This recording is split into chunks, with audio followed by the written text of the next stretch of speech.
आज राज्यातील काही जिल्ह्यांमध्ये विजांसह पाऊस पडण्याची शक्यता आहे. नमस्कार, मी किरण वाघमोडे. तुम्ही पाहतात हवामान अंदाज आणि बातम्या फेसबुक पेज, यूट्यूब चॅनल.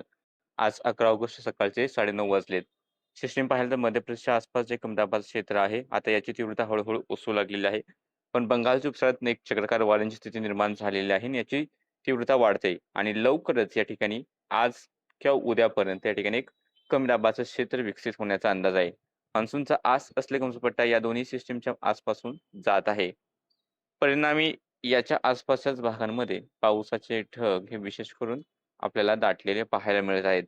महाराष्ट्रातही काही प्रमाणात पुन्हा एकदा बाष्पाचा पुरवठा होऊ लागलेला आहे आणि त्यामुळे राज्यात ढगाळ हवामानात वाढ होऊन काही ठिकाणी पावसाच्या सरी सुद्धा बरसणार आहेत.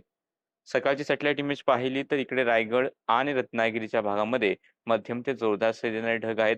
मुंबई, ठाणे, पालघर घाटाच्या आसपासचे भाग आहेत. नाशिकपासून इकडे कोल्हापूरपर्यंत क्वचित ढगाळ हवामानाच्या हलक्याशा सरी काही ठिकाणी सक्रिय असतील आणि मध्य प्रदेश लागून असलेला जो अमरावती, जळगावचा भाग आहे, या ठिकाणी सुद्धा पावसाच्या काही प्रमाणात सरी आपल्याला पाहायला मिळत आहेत.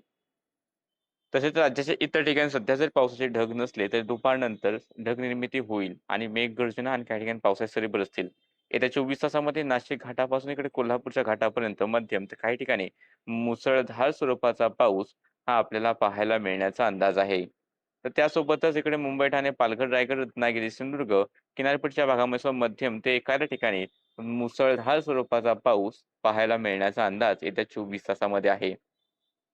त्यासोबतच नंदुरबार, धुळे, जळगावचे उत्तरेकडील भाग, बुलढाणा, अकोला, अमरावतीचे उत्तरेकडील भाग मध्यम ते जोरदार पावसाच्या सरी राहतील किंवा मध्यम सरी बऱ्यापैकी भागांमध्ये होण्याची शक्यता ही दाट आहे.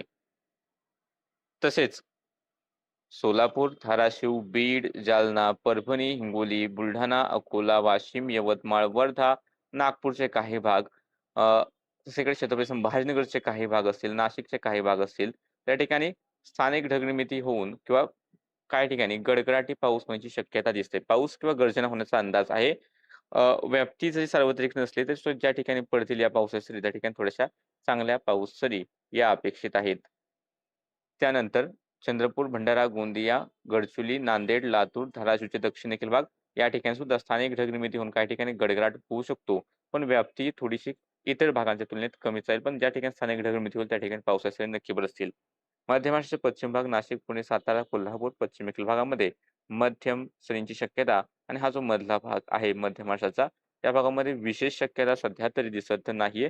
स्थानिक एखादा अपवाद वगळता, हलक्या पावसाच्या सरीचा अपवाद वगळता विशेष काही पावसाचा अंदाज या मधल्या भागामध्ये सध्या तरी दिसत नाही.